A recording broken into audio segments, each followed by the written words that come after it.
Good afternoon, good afternoon, good afternoon, everybody on the West Coast. Good morning, good morning, good morning, good morning, and everybody else in between this great big beautiful coast floors. How the hell you do? What you do? What you say? What's up? What's happening? Ah, holy man! Oh gosh! Ugh. We have dodged a bullet today. There was a big snowstorm coming. And it just went just to the south of us. So, yeah.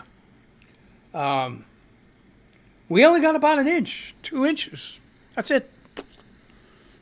We were on the line between 1 and 3 and 4 and 8. People down in Washington, I guess they're getting a lot more snow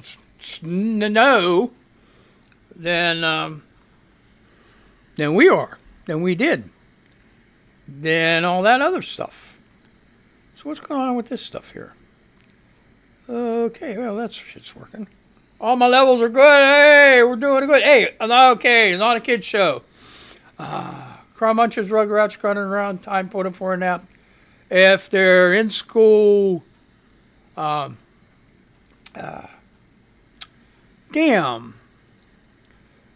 See, that's what's mangled about this place. I do this shit every day. Well, not every day. I used to do it every day. It should be ingrained in my brain. But apparently it's not. That tells you about my brain. I do have brain damage, so hey, that's just the way it is. You know what I mean? So, yeah, so if you got crumb munchers, rugrats running around, time put them for a nap. If they're homeschooled, it's break time. If they're not in school, supposed to be in school, kick their ass. If it's nice outside, kick their ass outside. Give them an Xbox, PlayStation, iPhone, iPad. Put some headphones on. They don't need to be hearing me shit. And you can say hi to Peaches behind me. Oh, boy. Anyway. Nap time. Eat and sleep, that cat does. So today's the another anniversary of the January 6th insurrection. It was not a love fest that Trump wants people to believe. Maybe somebody in a third world country that doesn't have any news or television and magically heard that on a radio or something would think, yeah, what's wrong with these people? It was a love fest. What are they talking about? Insurrection. Come on, man. So this is the January 6th insurrection anniversary, and it's the exact same day that they're going to... What are they going to call... What's that called? They just had it on the frickin' news. With the electors. Certify, that's it. Certify the election. Certify the election of that, You got them headphones on because I'm about to swear. Jesus.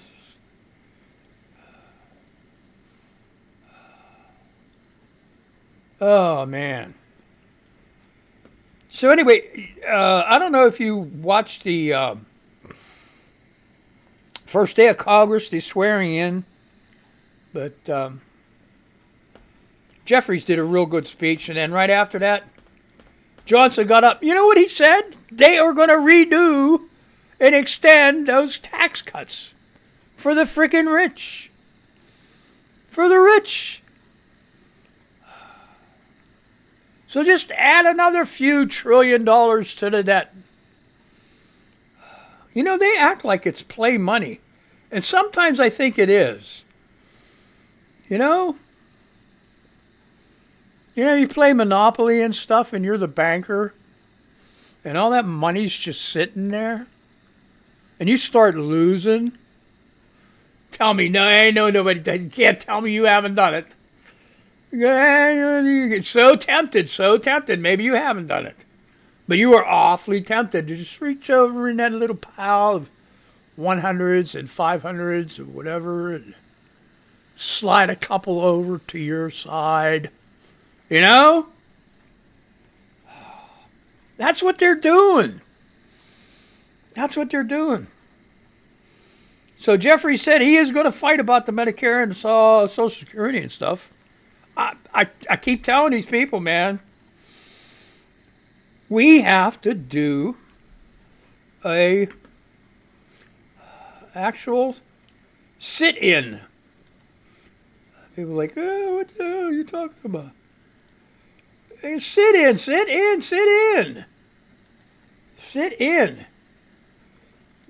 Where am I at? I have no clue. See, this is like, oh boy. So those of you who have missed the post, let me get down here and post it for you. Oh boy. Oh, look at this boy, this guy. Okay. Here we are. We have a plan. If Social Security, Medicare is cut, we will just stay home and sit down in our homes and do nothing. The biggest sit-down strike in the frickin' world. Don't go to work. Don't go to the store. Nothing. Stock up on food and shut this country down completely. No work, do nothing. All right? This way nobody has to march. Nobody has to be in danger. Everybody's safe at home, and wait till they put it back. This will bring the country together because everyone contributes to Social Security and Medicare. This will bring us together again. I've had some detractors with this about the young people and everything else. They got to realize that even the young people in their 20s and 30s have been paying into it maybe 5, 10, 15 years. They're not going to get a dime of that back. They're going to get, even a mild cut to people's Social Security. There's going to be a lot of people that's going to be really hurt bad. And it's ridiculous. Yeah, get a cat, they said, we already did this during the pandemic. No. This is going to be totally different. Now, I said this before in another show too, the longshoremen, not sure if this month they're going to walk out, but they said if they did, and this is just a longshoreman to bring our supplies from the docks and put them on the trucks, all right, or get them off the ships, all right. 1 week will cripple the economy on the East Coast. Do you think if during a time when everybody's supposed to be working, that there isn't a pandemic, that everybody just sits at home? Could you imagine what's going to happen to the stock market? I'm thinking the minute that does, all these big businesses are going to be hounding Washington.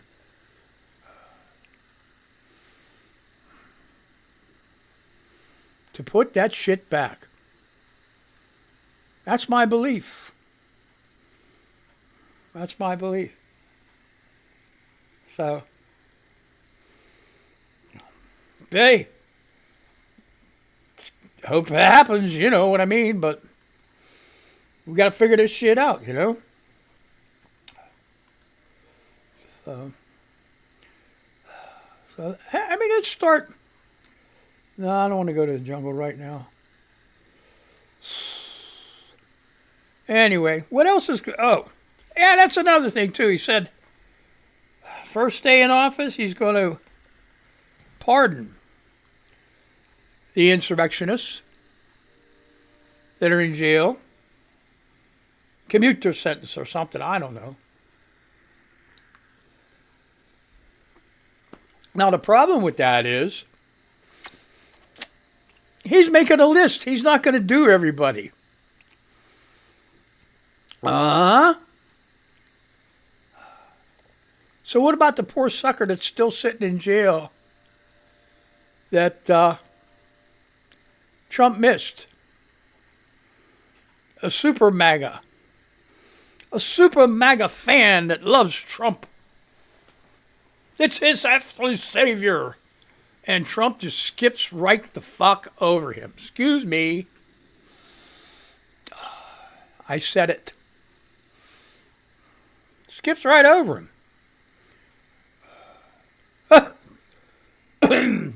Oh, I didn't want to laugh. Because then I got a cough. I haven't had my good cough yet. But it's coming. It's coming. It's coming. It's coming.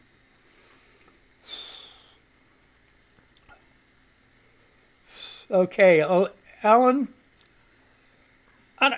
Anything in the world news? World news going on? Let me see. Real quick. I'm sorry. I don't want to hold you up. Oh, no. Oh, boy. Not looking good, folks. I don't know.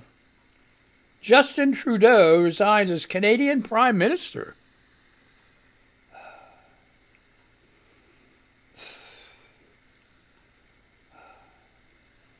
All right, Trudeau says he will remain in the role until the governing Liberal Party chooses a new leader.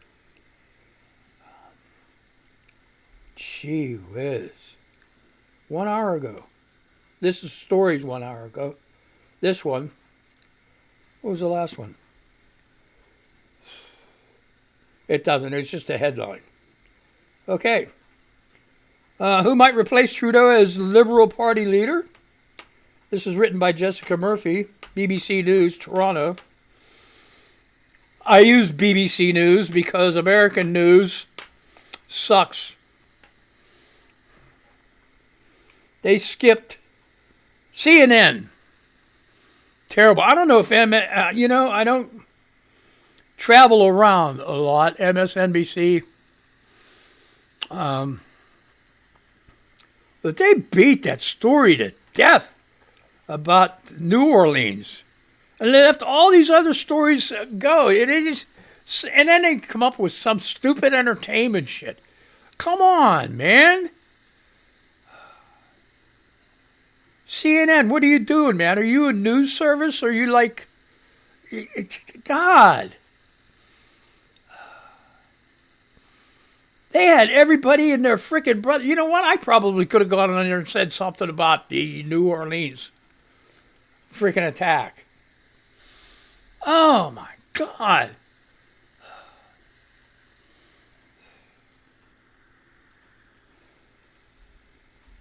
Could you imagine how the victim's family feels?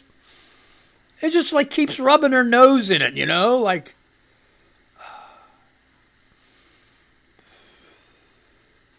they weren't informing any new news about it. It was just going over and over and over and over again. Oh, God. So anyway, here we go. Who might replace Trudeau as Liberal Party leader?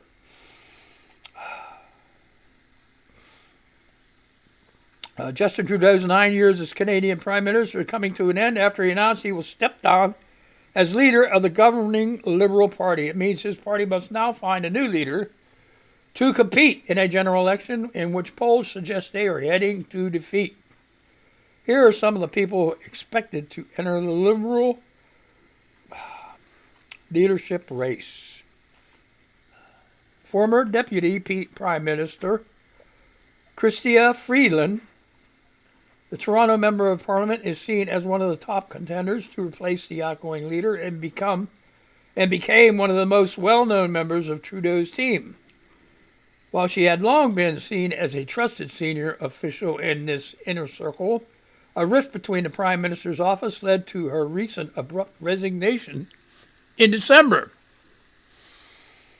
Her criticism of Trudeau in her public resignation letter piled the pressure on him and made his departure seem inevitable. Born to a Ukrainian mother in the western province of Alberta, the 56-year-old was a journalist before entering politics. She entered the House of Commons in 2013 and 2 years later joined Trudeau's cabinet with a trade brief after he swept the party to power. So I'm not gonna read the rest of it. I can't read a whole article because I don't want to spend a whole show on one article. So that's that news. Now I had the news on this morning. I didn't see one thing about this. One thing about this. Not one thing. CNN.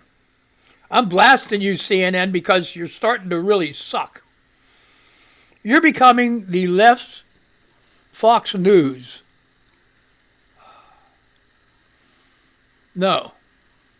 Worse than that. You just make me so mad.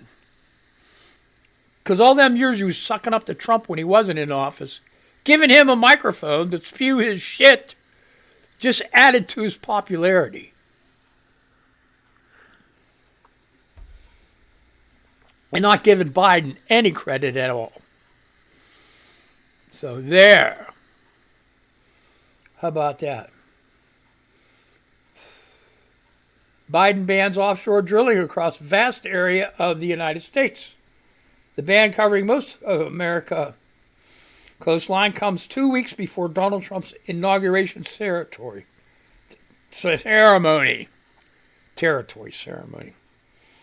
This is from David Mercer, BBC News, and Esme Stallard, Climate and Science reporter. U.S. President Joe Biden has announced a ban on new... It's another story that I have seen. You know what? I'm getting this shit before David Muir is getting it. U.S. President Joe Biden has announced a ban on new offshore oil and gas drilling along most of America's coastline weeks before Donald Trump takes office. The ban covers the entire Atlantic coast and eastern Gulf of Mexico, as well as the Pacific coast off California, Oregon, and Washington, and a section of the Bering Sea off Alaska. It's the latest in a string of last-minute climate policy actions by the Biden administration ahead of Donald Trump's return to the White House. Trump has vowed to revoke the ban immediately when he takes office, but he may find it difficult to reverse under U.S. law. During his campaign, Trump pledged to unleash domestic fossil fuel production in a bid to lower gas costs, despite the U.S. already seeing record-high extraction rates. Because he's an idiot. All right, you know what the bottleneck is between all this pumping of oil and all that shit? The bottleneck is refineries. There are not enough refineries to refine this oil into gasoline. The reason? Environmental protection. The shit that's spewed, the pollution that's spewed out in the air contributes to greenhouse gases, which makes our climate worse. Wow, I got all that out. Amazing. But that's what it is. Oil refineries they're not building them. They're not building them. The restrictions on the pollution, part of the oil refineries, is so strict, it's impossible. I mean, it's not impossible. They say it's impossible. But who knows how long it would take them to make their money. You know what? Forget that shit. They make $9 billion. So they should be able to do it. That's the whole theory. Hey, look at this. The guy's fucking waking up. Excuse my language. They don't want to build refineries, no matter what the EPA is. See, I got suckered into that. Believe in that shit. Yeah, now I woke up on that. They could They control gas prices by not building refineries. No matter what the EPA says. But that's their excuse they use. Oh, the regulations are too tight. We can't build refineries. It costs too much. Yeah, okay. And I bought into that. Oh, my God. See, you got to watch that shit, man. You got to watch that shit, boy. I'm telling you. Not cool, not cool. Not cool at all. All right, where am I at? How much time I am? Oh, my God, I didn't do it. Oh, boy. Did I frickin' blow it. All right, so anyway, I don't know how much time I got. What to say on here? Okay, I got some time. What the hell? Okay, so... Okay, Ukraine renews attack on Russia's Kursk region. This is 5 hours ago. Will Vernon and Amy Walker and Patrick Jackson. BBC News reporting from Kiev. Fierce fighting is underway for a second day in Russia's Kursk region after Ukraine launched a counterattack. On Sunday, Moscow said it had met the attack with artillery and air power, and on Monday stated that Russian troops thwarted a breakthrough attempt by Ukraine. The BBC was not immediately able to verify the Russian claims. Ukraine has not yet officially commented on its operation in Kursk. However, on Sunday, the head of Ukraine's presidential office, Andriy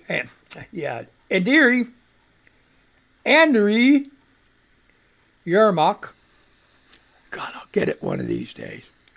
Yermak said there was good news from Kursk region and that Russia is getting what it deserves.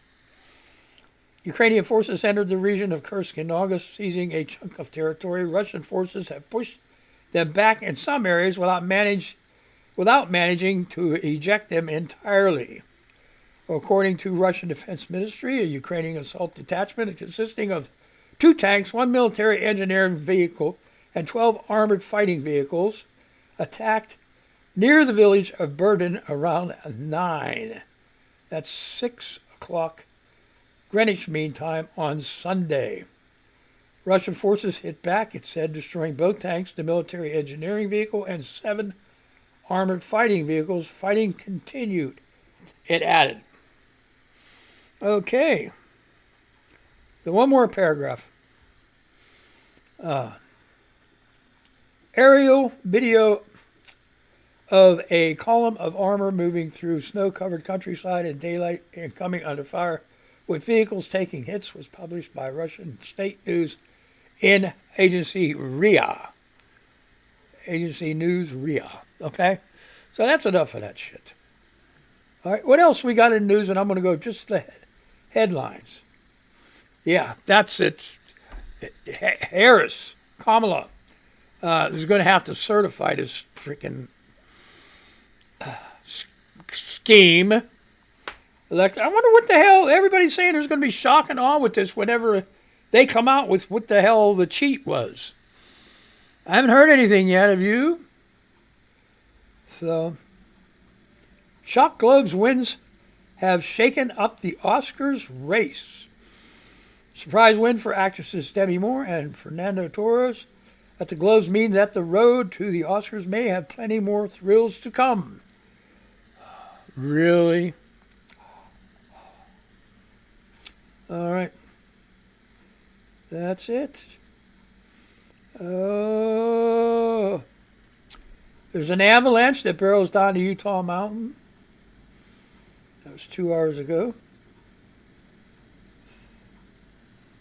Oh, forget that. Here you go. Zendaya engagement rumors and other Globe highlights. Boo. All right. Let's go to Make People Famous here. Alan Smithy, DGA, has a picture of Trump, Musk, and Johnson on Trump's plane, or one of them planes. I'm going to sneeze, folks. Oh, boy. This usually don't end well. Anyway, let's get moving. Oh, jeez. And it says, I told you it's Musk Force One now. bitch. And Musk is kissing Donald Trump on the temple. Oh, boy. Okay. WTF GOP. Hashtag F. It's fuck that felon. Says, holy effing shit. Why did Trudeau resign? I don't know. We got to dig into that. Mark. B. Alexa, did you hear what Siri just said about you? Alexa, that bitch? Oh, boy. What else?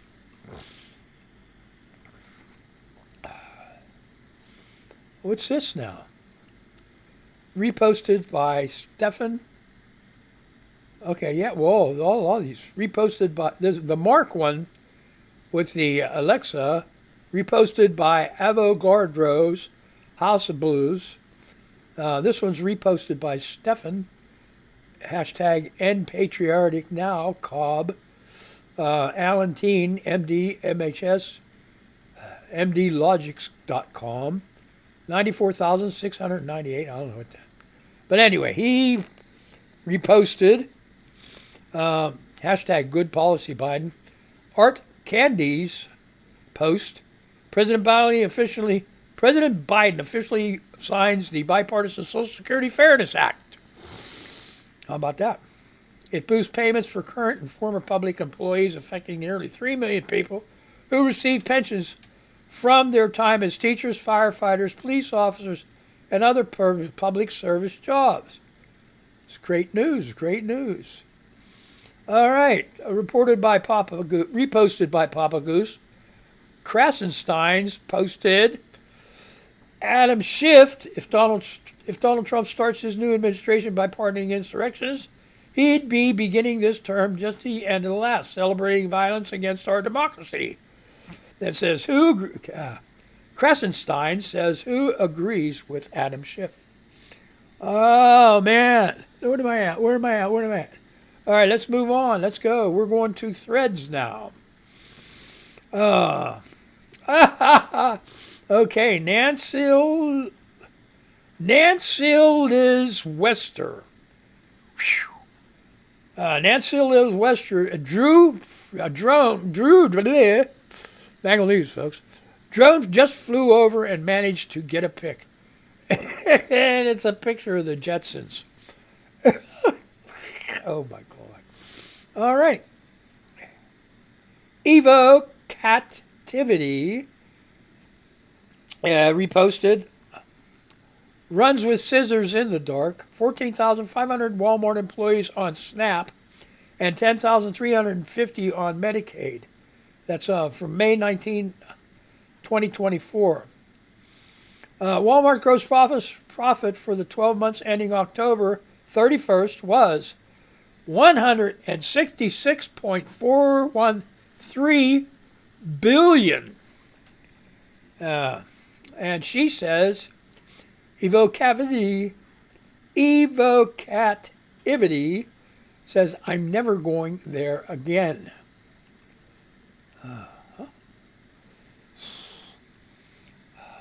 Vicky Bono Stewart reposted Scott Dworkin's post. Harry Dunn told me about what's next. I'll continue fighting, stay involved, stay engaged, vote in every election. Don't accept things as inevitable. Always fight. I won't quit on you all. I won't quit on this country. I won't quit on democracy. Okay, and that's from DeWorkinSubstack.com, exclusive January 6 Eero. Harry Dunn calls out attempts to whitewash violent Capitol attack. And Vicky says, another true hero. Us. All right. Let's go to the jungle. Oh, geez, I don't have time. I ran out of time. Oh, man. Well, I hope you guys had a good time. I did. I just have to try to do this better, you know. So, you guys have a good time. I'm going to say goodbye to these people. I'm going to say goodbye to you. All right, let's just do that. God, I'll see you Wednesday. I'll tell you what, Wednesday I'll start out with the